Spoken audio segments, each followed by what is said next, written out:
Dom leaves Rhea. Finally, Liv wins. Braun Breaker into the champions list. LA Nate overcomes the high-flying, prime-promoting Logan Paul. Nia Jax crushes Bayley's chest, but not before she gets powerbombed off the top rope. Drew finally wins a match, and it's over CM Punk. Gunther's slaptastic reign begins.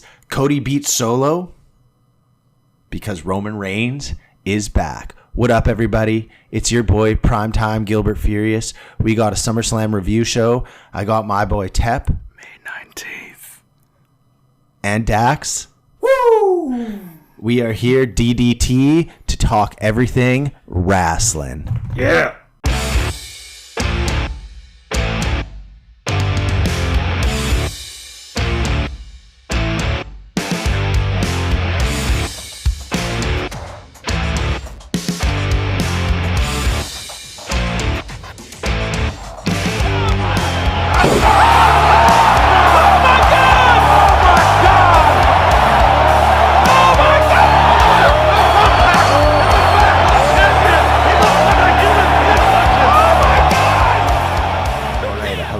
Welcome back to the show. It's been a while, and we are so excited to talk everything SummerSlam. So much stuff happened. So much stuff happened.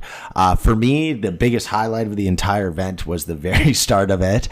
So let's just get right into it. We had Rhea Ripley versus the champion, Liv Morgan. Tep, you want to start us off? Let the new guy to the show kind of give his say. Does that work? Yeah. Yeah. I mean, I'm kind of a Rhea guy, I'm not gonna lie.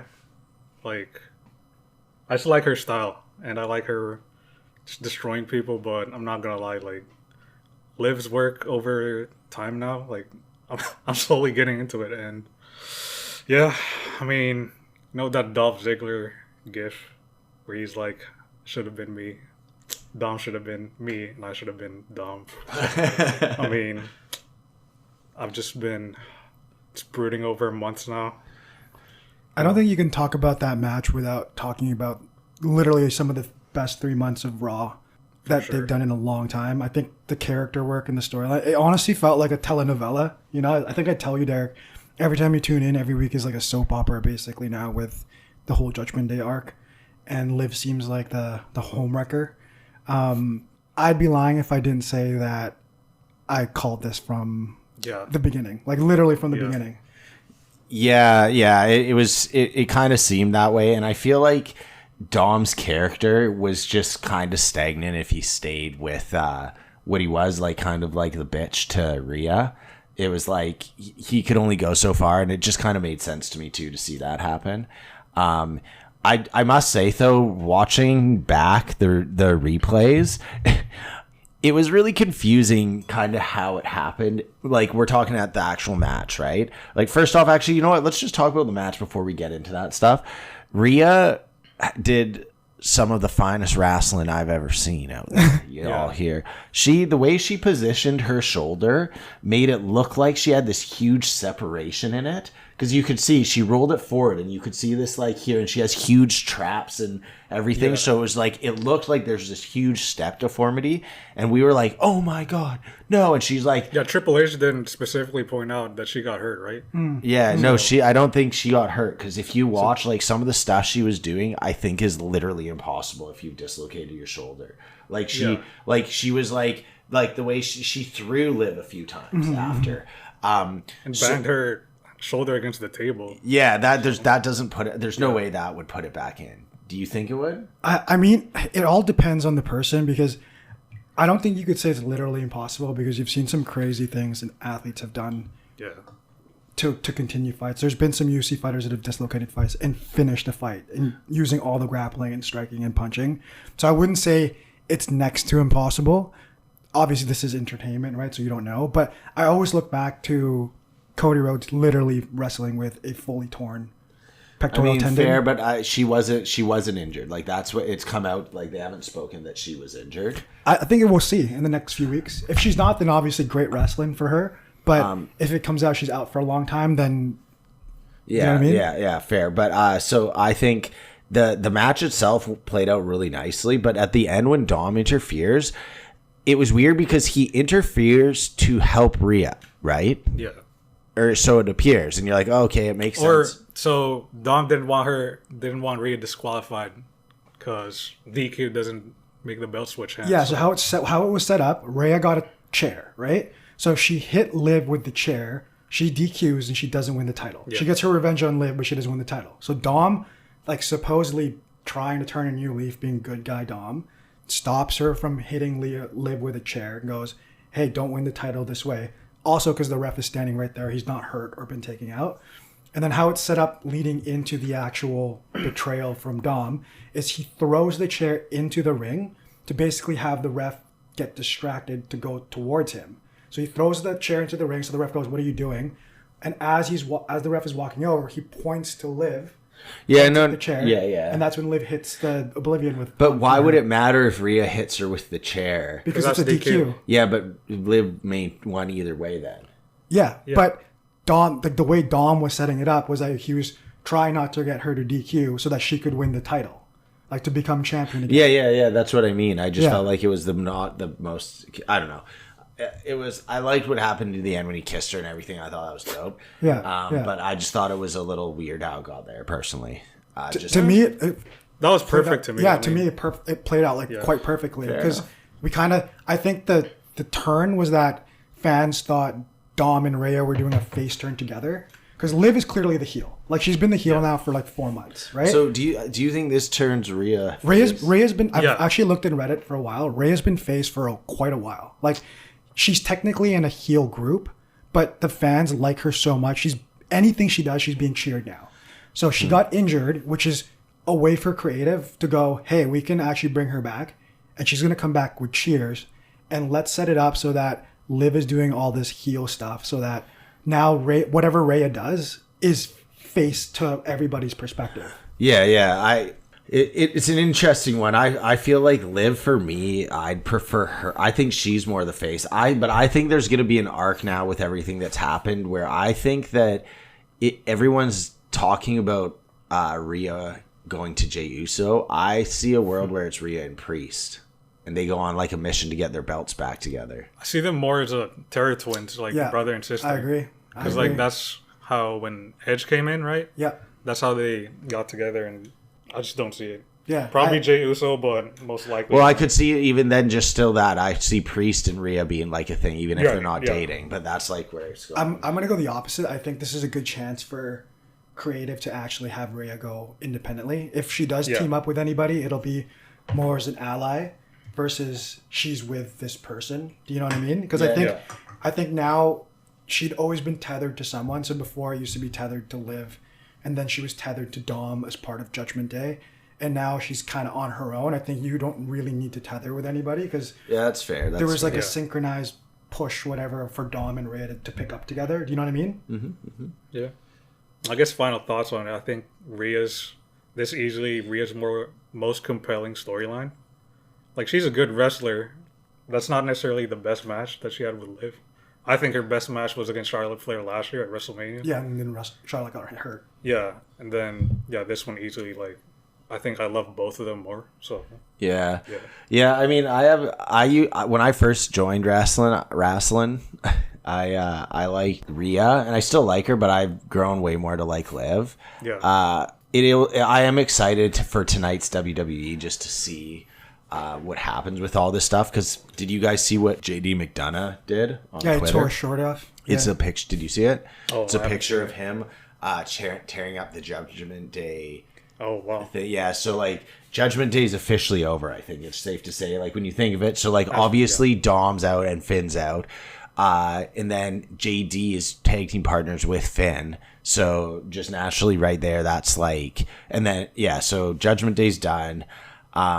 Anyhow, I'm just excited to see what happens with it all. That's a very intriguing storyline for me. I wonder what's gonna happen with Dom. Like it's gonna be nice to see him not just be kind of like the bitch boy. I feel like he's coming out of that role. I haven't really seen him wrestle in a while. Like, Yeah. And So I it's good think for for him specifically, what I'm excited for is obviously he has one of the biggest crowd reactions in anybody. You know, I know we're going to talk about it later, but someone came along at the end of the card that had one of the most insane face pops of all time. Dom gets that reaction basically literally anytime he opens his mouth. And I think it's the time, and we've been talking about it for months now, how Dom is ready and prime for like an independent run. And just because he's with Liv, he can kind of take off on his own as a singles performer. Because Liv isn't going to like fight alongside him, you know, she'll be more of a manager role, etc., whatever it is. But I think he's going to go on a full heel run on his own. And then Rhea and Damian are going to get a nice face turn. Because Damian, we'll talk about it later, but we'll get into it. And we talked about it this morning. Like, I don't think I've seen a heel in a while that gets the heat that Dom does. Dom literally. So I still stand by what I said. It's not to do with Dom as a wrestler or his stage presence or anything. Just since I started watching, Dom has barely done anything because anytime he touches a mic, he gets booed so hard that like even if he's trying to talk, the fans are just booing him so hard. Like, it's so crazy. Okay, well, moving on now to our second match.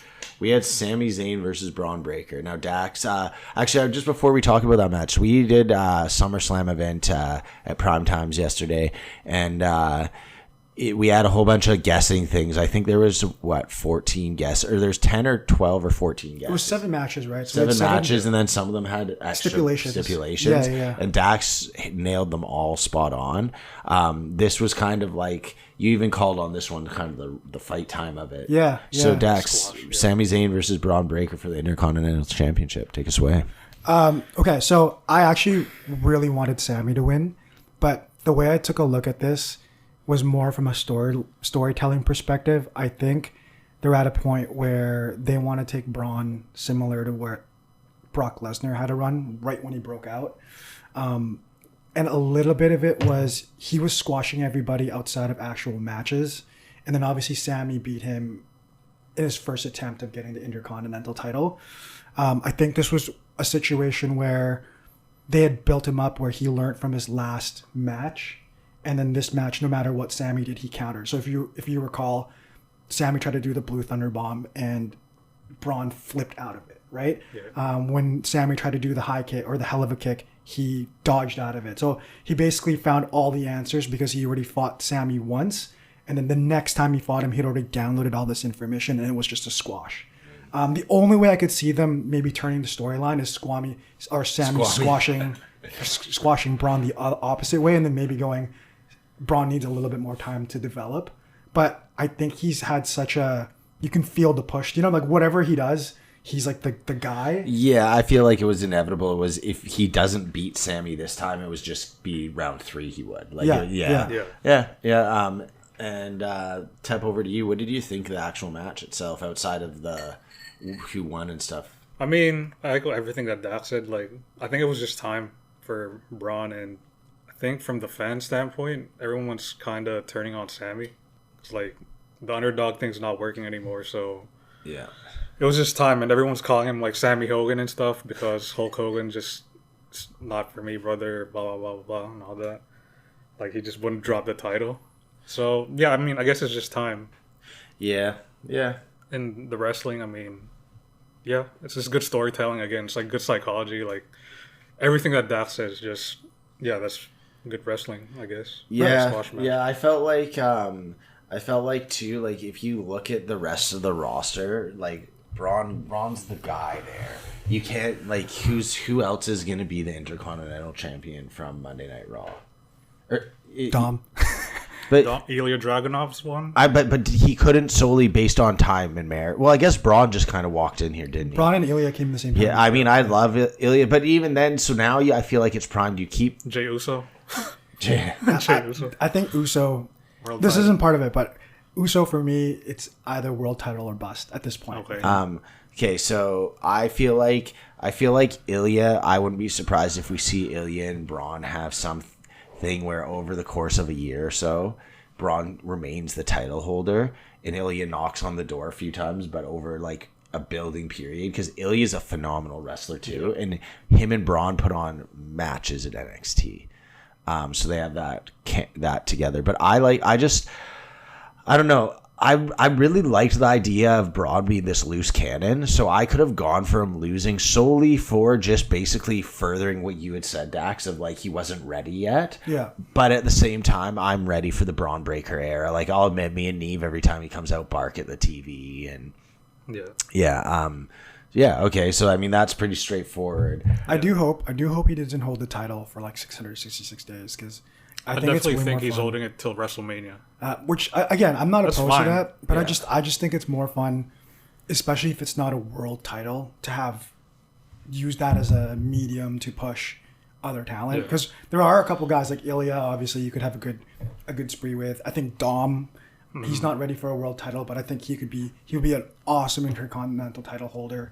You could have Finn, maybe, if you're not going to give him a... The one I saw was John Cena. Braun said he wants John Cena as his title. So like there's a couple people, and I hope they kind of cycle the title a little bit more, because they already have the world title, and I don't want multiple titles having long reigns, because then you're kind of sitting there and there's so many people you want to have a push, you know? Yeah, this is a little off topic, but I think it'd be fun, like, in that vein, because I agree, like, you want some titles to stick around for a long time to, like, build the legacy of that, but you don't want all the titles to be, like, the Chiefs in the kitchen if you're the title holder for, like, a long-ass period. It would be really fun to see the tag team titles bounce around a lot, because I feel like they have a ton of talent that could easily hold, like, you could have a whole thing where it's just going through a few teams, you hold it for a week or two, maybe a month, and then it goes. Next up, let's get into... I have to say, I think this, out of all the matches, might have been just my two favorite wrestlers to watch, and they were against each other. I can't say for sure, but LA Knight, big win over Logan. Finally. We're gonna take this one straight over to my guy. He's since I've talked wrestling, he's been the LA Knight guy. So Ted. Yeah. Everyone's finally saying LA Knight. I was just in the chat, and I was like, if LA Knight never wins a title or wins after Money in the Bank, I thought like my hopes started wavering a little. And then as soon as I saw Logan Paul, like, okay, I think it's gonna happen now. So I'm just happy for LA Knight. And as far as the match, I thought it was the best match of the night. I think it's a 5-star match personally, but Yeah, I mean, I'd have to really analyze it, but I think it was up there. Like, some of the stuff that was going on in that match was crazy. Logan Paul, I swear to God, he was so close to, like, having a super bad injury from that backbreaker off the top rope. Yeah. His legs went under him. You mean the neck breaker or the moonsault? The brain buster. The brain buster. Because, like, yeah. if you look, he just rolls onto his low back. That was crazy. And then, the moonsault off the ropes there, that was nuts. And it looks like he, like, fucked up his knee on that.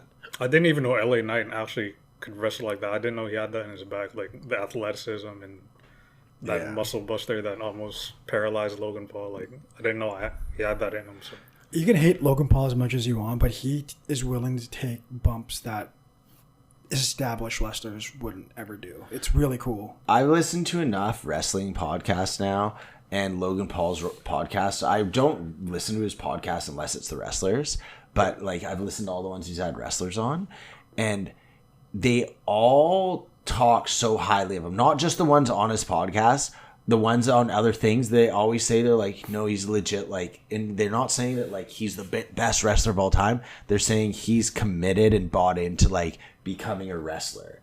And I don't know. I think Logan Paul's a great wrestler. He's having a kid, so I wasn't surprised to see him lose. And I do love LA Knight. So on that match, I'm very happy. yeah. I do think with Logan Paul specifically, if you had actually him and it wasn't Logan Paul, people would be so behind that character so much more. Because of the work rate in the ring. But I also think another thing that rubs people the wrong way is that they all expected him to be a part-timer, which is basically what he's done since he's been the title holder. So he hasn't done anything to kind of put those fans at bay.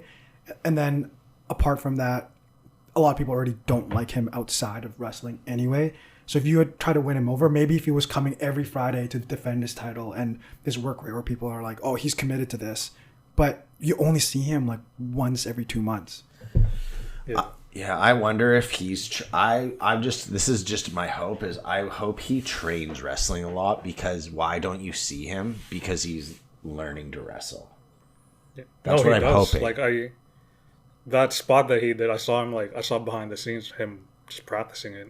So yeah, like that's my again, this is just me being like I like him, so I'm like I don't have like, oh, I've read this, but I'm just wondering, I'm like, is part of the reason that he's not there, I appreciate his schedule, but like he's still learning to wrestle, because he's super talented and athletic, but he's so clearly not on the same level as like everyone he's wrestled is the best wrestlers to make. So he's got like the best guides, and I'm just wondering if maybe that's part of the reason you don't see him as much. I agree with you, and I love Logan Paul too as a wrestler, but then this is my counter. He shouldn't have been U.S. title champion then, because then you could have given it to someone who actually defended the title and deserves it, while he worked on, like you said, was working on his craft. Yeah, well, if that, I'd assume that Logan got the U.S. title because it's a lot of marketing stuff to do with Prime and all that. It's true, but then he didn't defend it. Do you know what I mean? Like, again, this is me coming more from a wrestling community perspective, where I completely understand that he needs to get better. He's already a phenomenal talent in the ring, but how many people do you see that are phenomenal talents in the ring get the title and then get a chance to not defend it at all? Like, I guarantee you Braun will be super active as a title holder, whereas you just gave it to someone super green, and then you have a bunch of guys in that division sitting around going like, dude, like... But again... He's how much is Prime? Is it $1 billion company? So like I think it's that, like I get what you're saying, but it's just I'd assume, because like the only logic behind it would be money, or like something to do with that, because you're right, like there's so many guys that could easily have done it and defended it if it was just strictly about talent. Anyhow, let's move on to unless, do you have anything else you want to say about your boy? No, just props to Logan Paul. Yeah. How many matches has he had? Like this year, 3.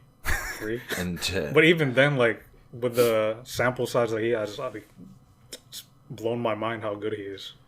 Like I don't want to say he's like a Will Ospreay or anything, but like it's giving me shades of that. I agree with I agree with you. I just think that you can do that but not be the title holder. No, I agree. Agreed. Yeah, and I that being said, I'm actually super excited for an LA Knight championship run. Just the LA Knight. He loses on Friday. He loses. Like you're ready for it. Loses on Friday. I hope he loses, but then he gets in the WWE title picture. So like, is that for LA Knight?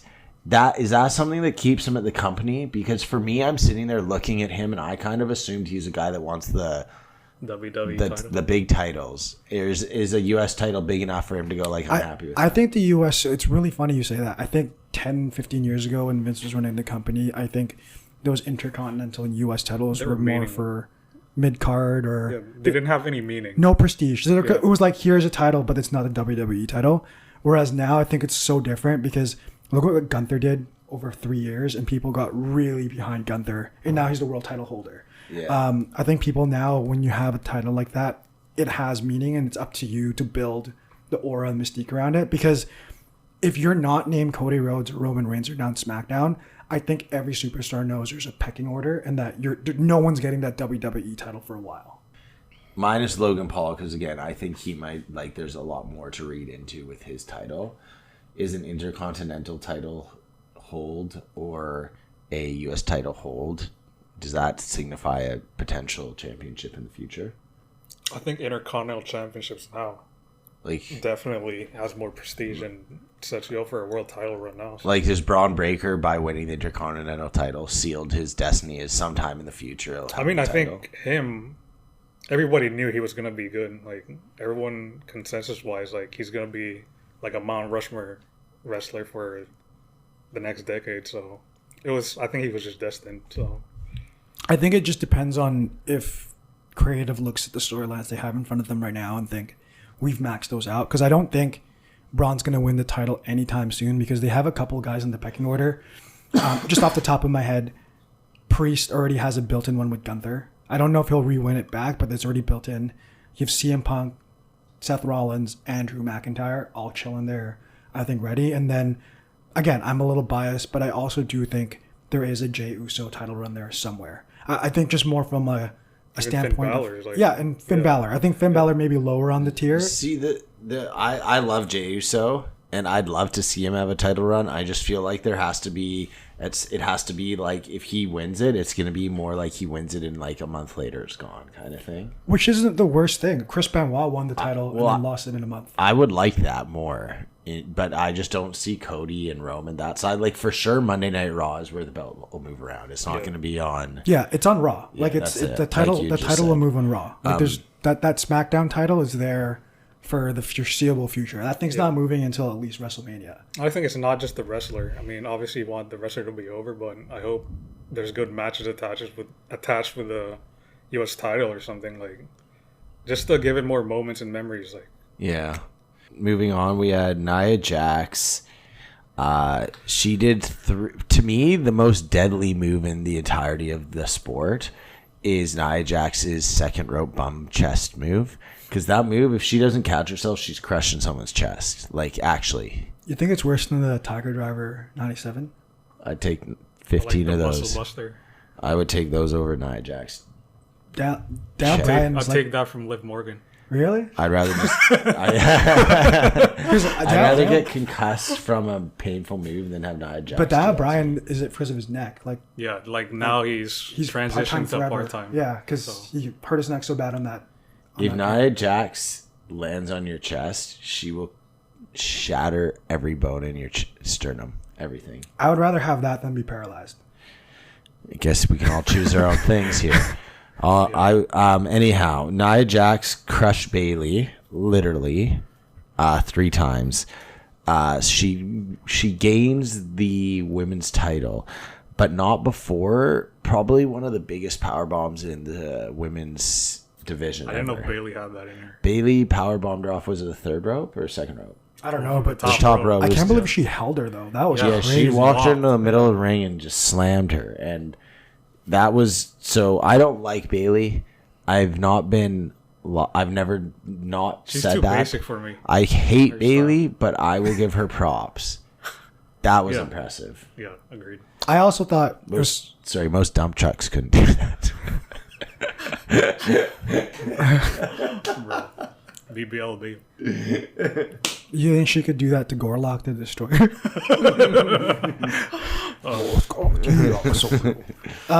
I thought Tiffany was going to cash in. Me too.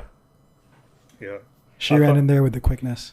I thought she was going to cash in on Nia. Like, I was just waiting for her to hit Nia with a briefcase and just pin her or do her moonsault. And then that's what confused me about that was it made it really seem like Tiffany was going to cash in, and then she didn't.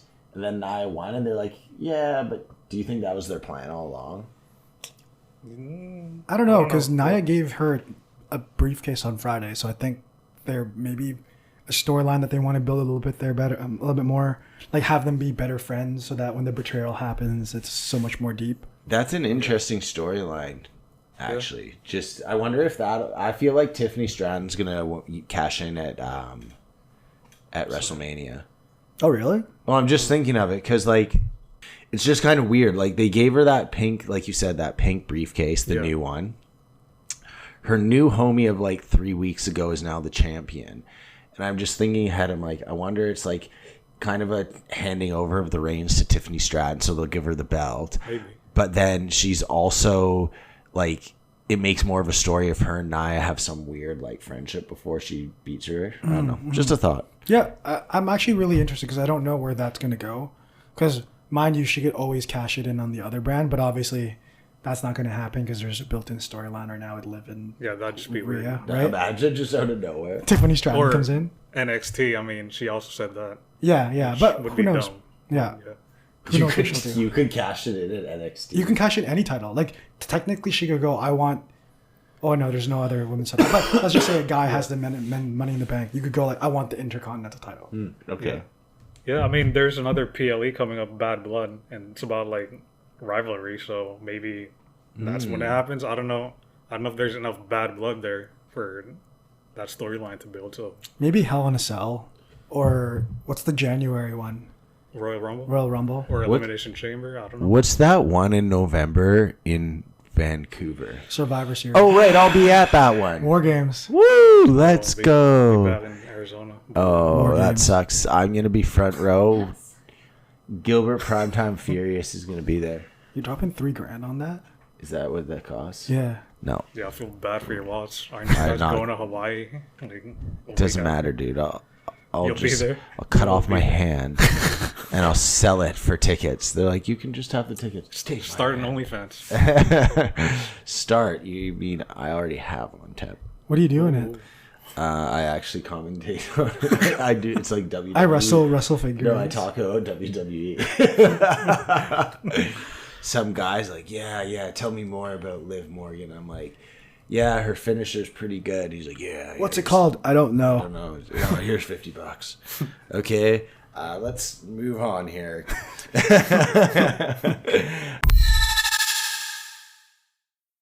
Drew beat CM Punk. Were any of you surprised by that? No. Finally, Drew gets a win. I felt like it was weird. Drew was the biggest superstar that hasn't won anything. And the one thing he did win at WrestleMania, ironically, was like the worst win because of how it ended. And then Seth Rollins. God, I love Seth Rollins. He's so dope. Let's hear what you boys think. Dax, back to you. Oh, I loved the Seth Rollins. The only gripe I had about the actual match itself was that you had this insane build-up feud of Drew and CM Punk now basically since WrestleMania, and a lot of the match focused more on Seth as the special guest referee.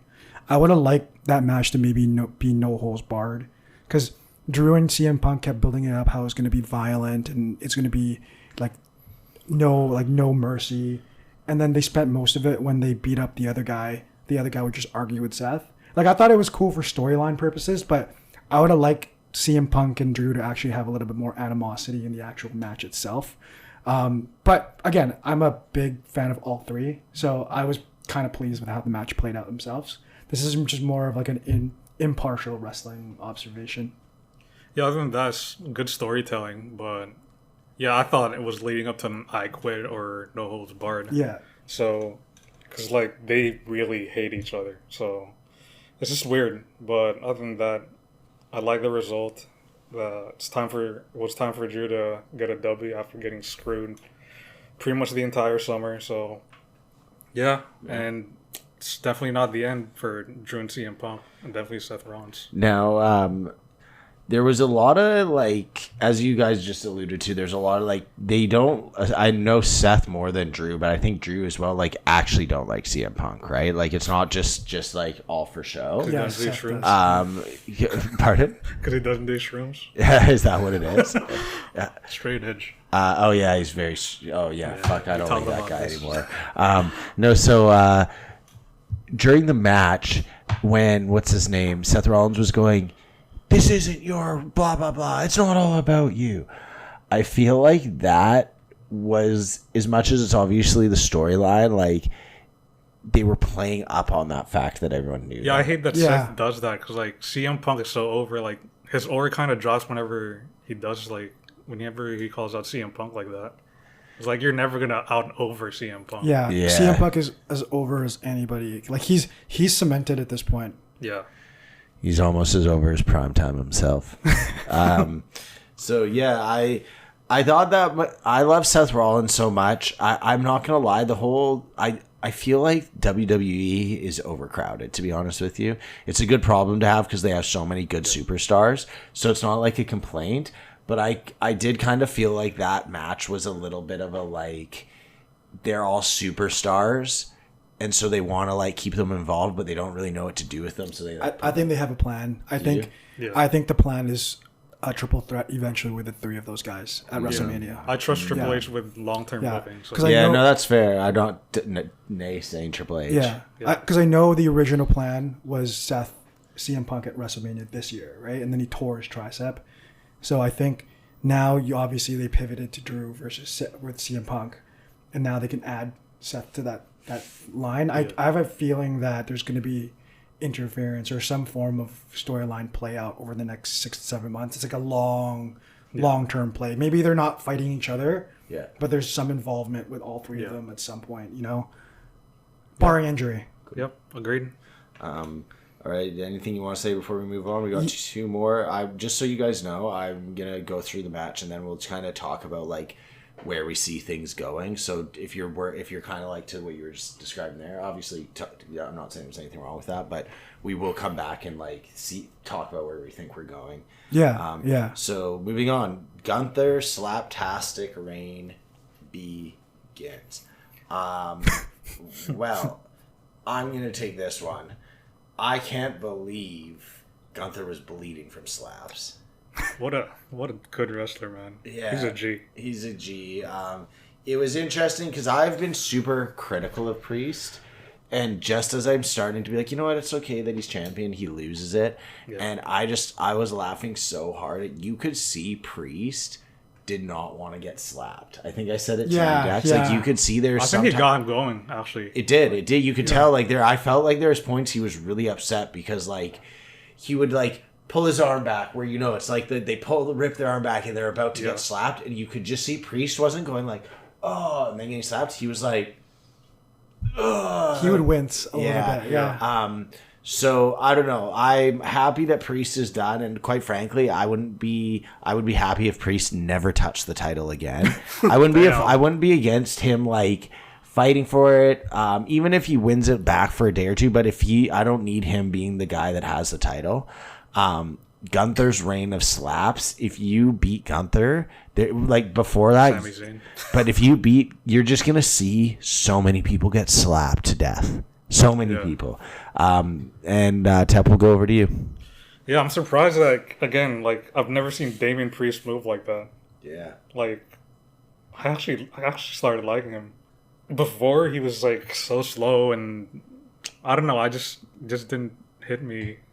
The irony of it's like, you hate it. You don't know what you have until it's gone. That's what Priest is.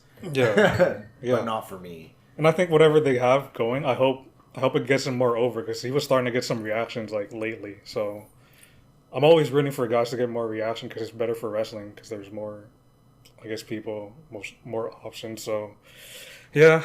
Other than that, like, I don't know what's next for Gunther. Like, who's gonna? Well, I think Damien's going on his face turn, right? I think at the very, very start, I said this was the opportunity for creative to go, hey, we're going to turn Rhea and Damien into faces. Because, again, it's tough. You can't have two heels facing each other or two faces facing each other because you're kind of wasting storyline potential. And I think they saw this opportunity to be like, hey, Finn, it's going to be a Finn and Damien storyline right now. It'll be Damien and a Judgment Day. That's set. Gunther right now, I think you got a few options moving forward. I honestly think he's a phenomenal wrestler. It's so unique. Yeah. It's so different. Just the way he wrestles. Super old school. Yeah. Kind of reminds me a lot of like Bret Hart as well too, from like their type of styles. And then just that slap to death, man. Like you can't fake that. That would suck to know you're wrestling Gunther and that's in his moveset, you know? That's what I mean is like you have like again, anyone that comes and watches wrestling with an open mind that doesn't know, like for example, Connor, there is right away someone did a move and they Logan. No, but there was one before. It was the very first thing. It was Rhea versus Liv, and something happened, and one of them just got a boot to the face, and it had the slap of the like with it and everything. And Connor's like, "Oh," and he's like, "I don't care what you say, man. That was definitely a foot to the face." So it is. It's like, well, Logan got the black eye. Yeah, he got the black eye, but like more, Gunther was bleeding. Yeah, Gunther was bleeding, but like more to the point, like. This stuff is real. And then Gunther is out of all the stuff, one of the ones where every match can point at the end of the match and go, is that guy's, or that, well, I guess he doesn't slap women. So is that dude's chest fake? As you see just blood vessels broken and handprints all over them. Yeah. This match was super legit. Legit. Yeah, I think it's definitely my favorite Priest match for sure. Well, so I went online after this, and apparently people have thought all of last 3 Priest matches for title defenses have actually been really good matches as far as pace and then story making. And he's honestly been a willing defender. Like, you know how everyone talked about, and obviously we weren't following. He's a workhorse. Heavily. Yeah, Seth was known. Like Seth would defend his title like week in, week out. Yeah. Prior to him obviously breaking down completely at WrestleMania. Yeah, maybe that's why Triple H loves him so much. Yeah, and then Damien basically just like literally anytime he wanted to. Like they had him out there. He Even at Clash of the Castle, like when he Destroyed his, that leg, when he he destroyed his sold foot. it so well. Yeah, okay, sorry. So we're going to move on to the final match of the night. This is a two-parter. Let's talk about the match up until the finale. So we had Cody Rhodes beat Solo Sikoa in a Bloodline Rules match, which Cody Rhodes, after the match, made a very good point. He's not allowed to call Bloodline Rules matches, but at this point he's 2-0. So you could make an argument that Cody Rhodes is, outside of the Tribal Chief himself, probably the next best man in Bloodline Rules matches. Yeah. There was moments throughout this match. I think, Tep, we're just going to start off with you, my man. We're going to let you roll with it and just go to where you'd like. Just go. I didn't really care about the match because like Solo's I just don't like Solo as a wrestler. Yeah. Like some of the small stuff, like when you get clotheslined over the rope, like you see how he like already goes over and not like takes it, like small stuff like that. Like I just don't know. Like Cody tried his best to make him look good, but other than that, like I thought the match was mid. So I don't really want to talk about that. I want to talk about what happened like at the end of the match. Okay, well, do you have much you want to say? Because I do. From the match perspective, I thought Cody did his best to allow Solo to shine, but I think the match itself was actually a vessel for the storyline. Similar to Dom and Rhea at the start of the whole card, the match itself was actually just a vessel to continue to push the soap opera. Randy Orton and Kevin Owens come in, and I just thought it was hilarious that they had to come in just solely because like they've been gone out injured and they just had to show up. Like you don't do a PLE without Randy Orton running in just so everyone can sing a song. Even if he's not wrestling, you just got to let that happen. So I thought that was funny. And the what's his name? The little guy that's like Tamatonga. His character makes me laugh so hard, and he's just like a little piranha.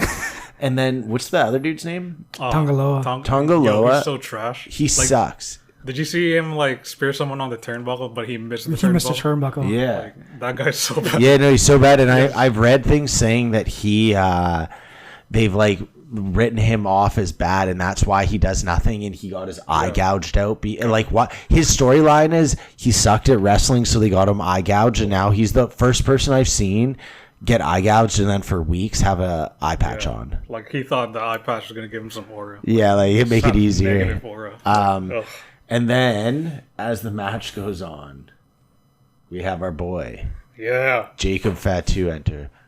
Solo, I love you. Solo, I acknowledge you. On that note, Jacob Fatu, I love you. Jacob Fatu, I acknowledge you. What a soldier. I love that guy, man. Dude, he basically was Dion Waiters off of the bench. Just hit 3 moves, got injured, and then he's good to go. You guys stats. So I felt like this whole time he's basically been inevitably going to have an injury like that because he goes so hard. Like, were you surprised to see him jump off the top rope with a mega frog splash and then break his foot? No, but I don't know, man. There's so many people with high work rates like that. I just think he missed the spot. Yeah. He missed the spot. No, I know, but that's what I'm saying. It was inevitable because of how hard he goes. Like, he's always the guy that's like, you're like, this guy's going crazy. He's going wild. His move, even like his one where he jumps up from the second rope to the top rope and then there's a backflip with a spin. Like, that's nuts. His backflip he does is nuts. Like, so he's, I don't know. I'm not saying bad on him. I love him. I love him a lot. It was just like, it was bound to happen. Like, he's putting so much, I guess, reps on his legs and all that. Like, even the way he did it, dude, he just... I'm interested to see what actually... Like, I think he fractured his fibula, personally, but whatever he broke, like, you could see, because he's like, my leg! And he was, like, throwing chairs and shit, and I was like, this guy is not left his character still. It's funny, because Triple H said, I don't think he's hurt, and I'm seeing some stuff that he's actually selling, so I'm not sure if he's actually... That, again, would be some amazing wrestling. That should be some of the finest wrestling. Because he just won the tag team titles, too. That would suck if they have to drop it because Jacob got... That's true. That's very true. Yeah. He's been around. Like, this is how he got to the WWE, right? Like, he'd been doing this for basically 3 years at that New York Pro, whatever it was. So we've spoken about this off pod before about, like, how Solo... He doesn't really like cut it, and Jacob Fatu so clearly the star. But I was listening to someone say yesterday, you have to give props to Solo. He came into basically the Man United job post Alex Ferguson. Like, he had no chance. We went from the most epic storyline of Cody Rhodes and Roman Reigns, where Roman Reigns lost his title after God knows how long, and Cody like literally brought wrestling back. Well, not Cody, but the like that story brought wrestling back into the main stage. So to be the next guy that's like an ongoing feud, it's almost inevitably going to be impossible. And I personally don't like Solo. I think he's not the best wrestler, but I will give him respect for he tried. Like, I have to give him credit for taking on that role. So someone had to do it. Yeah. So props to that. And then just when things were at their bleakest, and it just appeared that our boy. Hold on, before you go, did you lose hope that this wasn't going to happen? Yeah, as soon as I saw Cody come out, not Cody, Randy Orton and Kevin Owens, and then Jacob Fatu came out, I was like, they're saving Roman. And I was kind of like, okay, well, like, the match is going to finish now. Jacob's hurt, so then now Cody can fight Solo without any interference. Yeah, that's how I felt. I lost hope. Yeah, I didn't, I thought I didn't have any doubt. Roman Reigns returns. Yeah. Man. Do you have anything you want? He did return. Yeah. Tell me more. It was my soul left my body. I was like, it was perfect, man. It was so perfect. I honestly, everything they did in the last 4 years finally paid off. Like, that was the moment I think Vince had been waiting for 10 years of Roman, and he just could never get it. So many people quit watching wrestling because of Roman. Did you know that? From like 2015 to like 2019, early 2020. Before he became the tribal chief. Everybody hated Roman Reigns. Really? Like, Vince kept stuffing him down the throat of everybody as like this babyface heel, and everyone's like, screw this guy. Like, I hate, like, it didn't seem natural. And then Triple H took over creative and then turned him into the tribal chief. And everybody hated him. And then to a point where everybody hated him that people started cheering for him. And then we've talked about this. He is so over that he was gone for 4 months. And just people saying his name, people were like losing their minds over it. Yeah. And they finally were able to like throw him out there. They didn't change his character. He's not like a good guy all of a sudden. But now you're like, it's the same thing with Dom. Like Rhea with the turn to a face because something bad has happened. I don't think they're going to change Rhea's character. But Roman now is trotting out there and people are like losing their minds over him. He's so cool. That's the thing, is like he looks cool, his moves are cool, his spear's cool, his punch is cool. I don't know, he's just a cool dude. That corner taunt, remember how everybody like it went silent? Everyone was like, ooh, wow. Oh, yeah, that's epic. I was like, I can't describe the feeling. Yeah, tell me what you feel. What did I just say? I said I can't describe it, but like that ooh is just, it's like eating 5 gum. That's what it was like. You know, one of those commercials. It's like eating 5 gum. This cements Roman. Yeah, I just wish we watched like 4 years. We watched the 4 years of the reign, because I feel like this moment would have been worth so much more if we had started watching, let's say, during COVID, like right when he turned into the tribal chief. I mean, honestly, yeah, I don't disagree, but this last year has been one of the funnest in a long time in terms of following a show for me, I can't really complain. Like, yeah, what else was I going to say? Like, he's so over now. Like, Das was showing me a video before we got on of just fans leaving the arena. All of them were throwing up once. Like, every single fan. Like, it's crazy. Every single fan. Yeah, like this really cements Roman. Like, he's on there now for me with like Stone Cold, Shawn Michaels, and all of those guys. Like, and to be honest with you, man, I think The Rock would kill for a pop like that. Yeah, not even The Rock gets that. Roman's pop I'm not like being hyperbolic. That was one of the craziest pops I've ever seen, ever. Yeah, I don't know. Personally, I think The Rock's really like. I don't know. You guys could speak to this better. I know people love The Rock, but I feel like The Rock as a wrestler, like, he's not what he used to be in terms of, like, because he's gone and done all this other stuff. I just don't feel like he could ever become Roman Reigns. Like, I think Roman Reigns has transcended The Rock in terms of actual in Oh, yeah. reign. Oh, yeah, for sure. For sure. The 4 years, I could argue the 4 years that Roman Reigns spent as the tribal chief of the Bloodline trumps anything that The Rock had ever done in the WWE. Yeah. Yeah, and Roman's accomplishments alone. Like, I don't think The Rock's a Grand Slam champ, and I don't think The Rock's won the United States title. Like, just everything, his own title run. Rock could have been better than Roman. Like Rock could have been the Cena level or better, but he just had used to. the WWE as a stepping stone. To Yeah, whatever like he did, had to so. stay in wrestling, and then if he had transitioned later, it could have worked. But he left so long ago. Yeah. And then I know he came back and stuff, but I don't know. For me, like, Cena's return, even the way Cena carries himself, he's like basically said like, yo, this is it for me. I'm going to come back wrestle. The Rock, you really feel like shows up and like inserts himself into the story. Like when it gets Yeah. big, like he Yeah. goes in. Yeah. Yeah, like, Cena loves wrestling. yeah, like, He's become big outside of wrestling, but you could tell. Like, Yeah.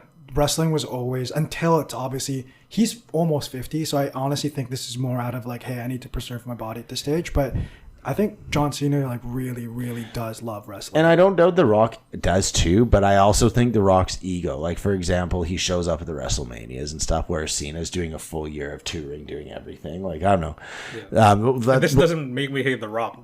No. Like, I like what he's done in the WWE. Yeah. It's just, I don't know. I like Roman more now at this point, now that I know him. So, I agree. Yeah. Okay, so now that we're done with, that's the whole of the SummerSlam. SummerSlam. That was amazing. That was fun. I want to do it again. Next time, I'm telling everyone, first off, thank you for everyone that showed up in character. It was amazing. The champ brought the belt. So we do have a champ, and I'm coming for you, champ. I'm going to definitely be amping my character up, and I think next time it was fun because we got to go golfing, but next time, since we won't be golfing before, I'm gonna have set up and everyone has to shoot a promo because we have like the ring light and everything. I already had my promo ready. I came in doing a promo. I know it was too like lit up for it, but next time you guys are gonna be expected to have promos. So the next couple ones, it goes Bash in Berlin at the end of the month, Yeah, and then we do Bad Blood in September, yeah, and then it's a weird like long gap, and then we go to Survivor Series. which we're at, Yeah. and then after that's From there is Hell in a Cell, okay. and then January is Royal Rumble. There's going to be a Hell in a Cell? Yeah. Oh, We'll probably Crown Jewel. Crown Jewel. Crown Jewel. Sorry, I'm not not- Hell in a Cell. Crown I'm Jewel. not gonna lie. Abby the Chav and I are planning to cut a promo for everyone like we did this time, but that one was more of an invite. The next will be just promos because we have a storyline we've thought of, Okay. so it'll be just dropped, and yeah, so that'll be a thing to keep your heads on for all like basically all the people in the WWE chat that'll listen to this. Super non-WWE related, but how did your stomach and butthole feel after? Oh God, my stomach was okay. I definitely it wasn't the happiest, but my butthole the next morning was the best. It's a spicy poo. Mine's the opposite. My stomach the night of was honestly, I felt like someone poured lava down my throat. It was crazy. Roger said it. Okay, up until the last two hot sauces, we did the hot ones challenge just for listeners.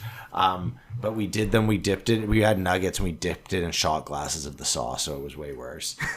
Way worse.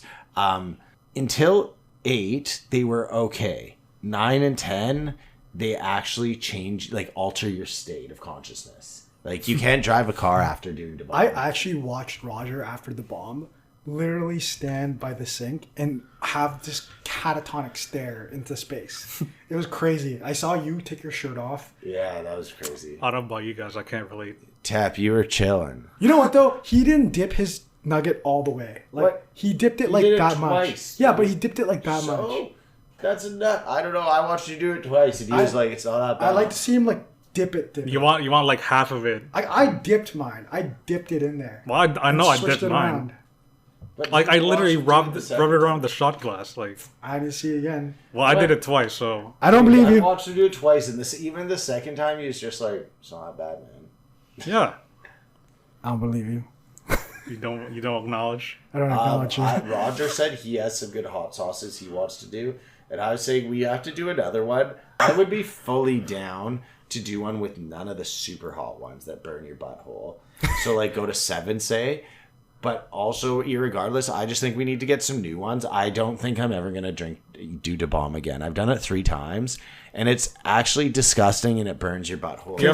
What if I get a new one that's just as hot as the bomb, but a different flavor? If it's not chemical flavor. Sure, I'll find one. I had one that was as hot as when I was in Penticton. The one I had there was equivalent to Da Bomb, but it's as hot as it was.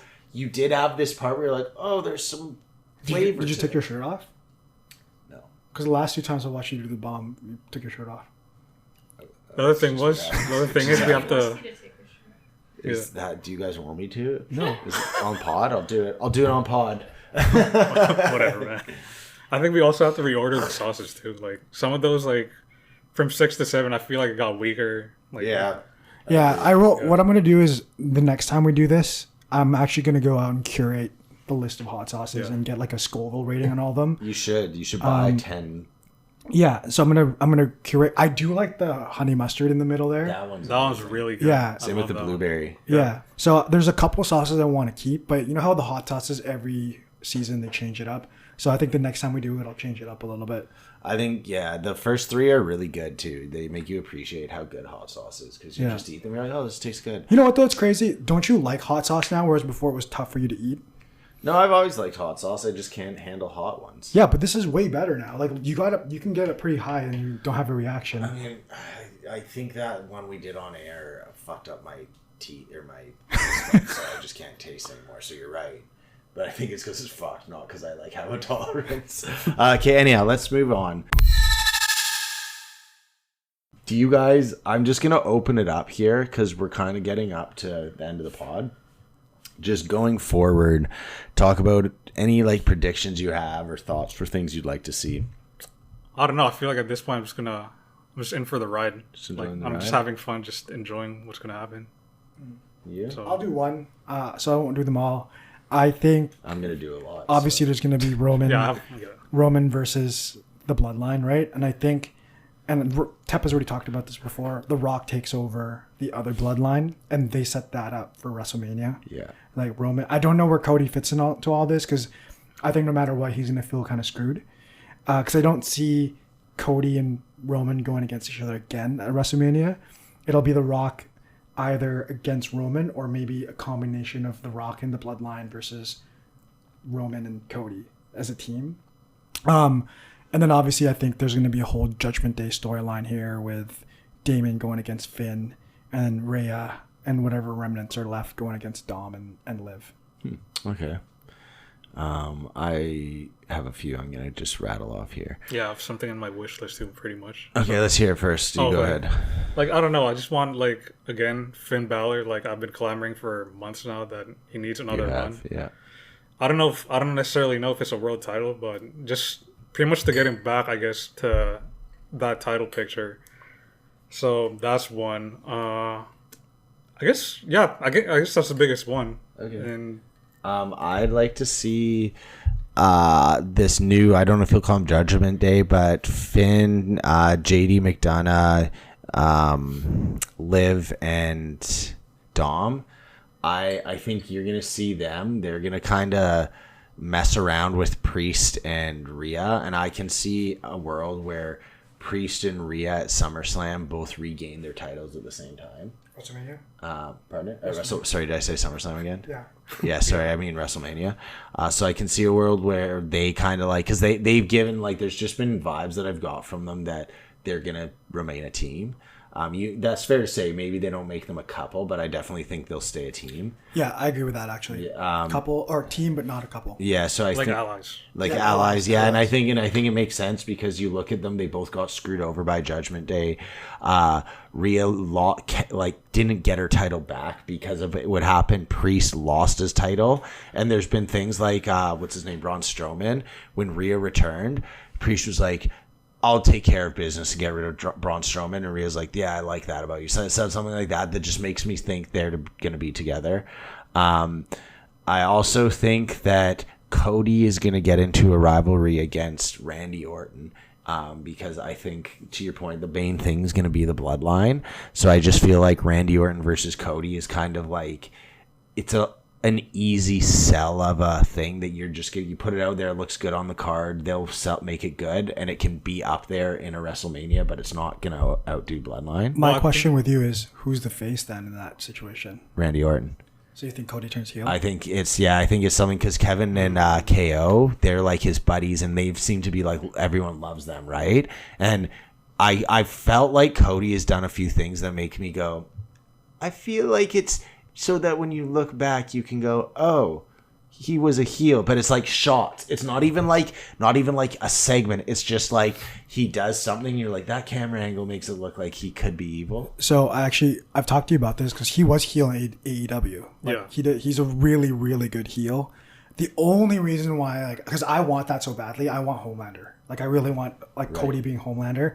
The only reason why I'm not hopeful that it's going to happen is because he's literally been on an interview saying how he doesn't want to be a heel for a while. Like, they've cultivated this face personality for him, and he wants to see how far they can take this. All right, well, that's fair, but I stand by that. I think I could see it, and part of it would be getting Randy Orton another championship because I could see Randy, but I'm undecided. I think they're going to make Cena. There's a chance they make him outdo Flair, but I also think if they don't make Cena do it, there's a chance they're not letting Cena because they want Randy to have the most titles. Do you know what Tep and I's ultimate wish list is? What? At WrestleMania? What? Joe Henry and John Cena. Oh. Did you see Joe Henry on Chris Van Vliet podcast? He's like, something like deep down in my stomach tells me that within the next year I'm going to have a big match with John Cena. And he's manifested like everything. Yeah.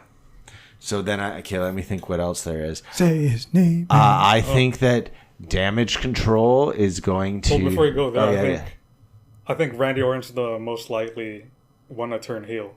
Which sucks. Which sucks? You think it sucks? Because he's been heel for so long. I feel like he's finally sitting there at 46-year-old and being like, yeah, it's probably gonna be nice that people are singing my song and like not booing me, and I don't have to like put people in the head. Yeah, like I think that's gonna happen. But I think for WrestleMania, I think it's gonna be The Rock and Cody Rhodes. But okay, cool. Yeah. Cool. Okay, that makes sense. Yeah, no, that's fair if that's what you think. Sorry, Damage Control. And then I was gonna say, I think Damage Control versus Shayna Baszler, who only fists, Zoe Stark, and what's her name, Sonya Deville. I think that this is going to be interesting to see Damage Control versus them, because definitely Shayna Baszler, who only fists, and the rest of that squad are they all they're like, I don't know, they're definitely getting a push, and they are devastating, but Damage Control I feel like is like they kind of run show, so I'm interested for that going forward to see where it goes. You know what? I'm gonna just not even comment. I personally think Io Sky is like one of the best wrestlers in WWE. It's crazy to watch her. She's actually super over too, and like, yeah, she's probably like one of my favorite wrestlers, male or female. So yeah. Then I'll let them run circles on me. I'm just running a few things off just as they kind of come to my head. I can't think of all of them, but another one I'm gonna say, Tiffany Stratton is gonna cash in Money at the Bank at WrestleMania to become the champion. That long? Yeah, I think it's going to be that long. And what else do we got here? Do you guys have any other ones you want to think? Because I do have some. I've just got to think of the people. I don't have anyone, again, because I don't really know where storylines are going to happen. I do, my big one, I think that I'm almost certain that's going to happen is going to be Drew, CM Punk, and Seth Rollins for the heavyweight title at WrestleMania. Okay. I think that's my big one. I think I think fans have been clamoring for, actually. I don't know when it's going to happen, whether it's WrestleMania or not, but Brock Lesnar and Gunther is one. Dude, sorry to interrupt you. Imagine you're Gunther, and they're like, you're going to be wrestling Brock at WrestleMania, and then you're like, do I have to slap Brock? Do you know what sucks? There's like a battle of two evils, because if you fight Brock, you're going to be taking suplexes. Like, his literal signature is called Suplex City, and he had a match with John Cena, I think, where he suplexed him like 16 times and basically beat him in 2 minutes. And then on the opposite side, if you're Brock, you're going in there and you know Gunther's going in there and just slap the shit out of you. That's going to be a hell of a match. Like, yeah, I want that to happen so bad. Like, just slaps and suplexes. Suplexes. Yeah, I guess I'm going to leave it there for now. Okay, the thing that I'm just wanting for... So, Elliot, because I know Elliot probably won't be listening to this, but if he is, Elliot loves the Wyatt Six, and I've been super critical of them. I've thought the production value of everything, I think they're dung, it's super epic and all the lights, but it's gone on so long and no one's really wrestled. And I'm just excited because tonight they are supposed to wrestle. So I'm excited to see where Gable, the Creed brothers, who I think is a way better setup for Gable, like that's going to be fun to have them. Because I used to hate Gable and I like him. Master. I don't know what they're going to do with Maxine Dupree and Alpha Team, Otis and Kazawa. Because like they're sweet, but I just don't know where they fit in, to be honest. I mean, Maxine Dupree.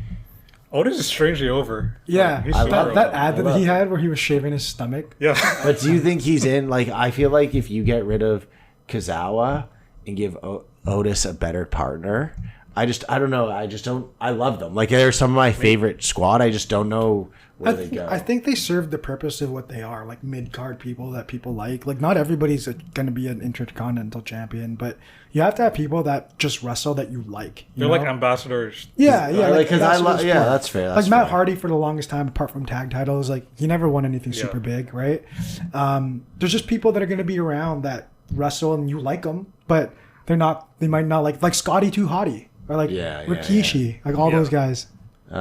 Is there anything else you guys want to talk about? Or are we good to sign off here? No, we're good.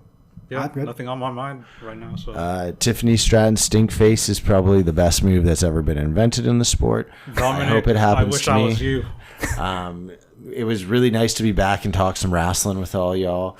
We're gonna try and get this as a post PLE pod, just so we can kind of get it out to you consistently. So we hope you enjoyed. If you have any thoughts and opinions, Dominic Mysterio. I guess we'll see everybody we'll see everyone at Basher Berlin. Berlin. Take care. Beep boop, pop, pop, pop, beep boop.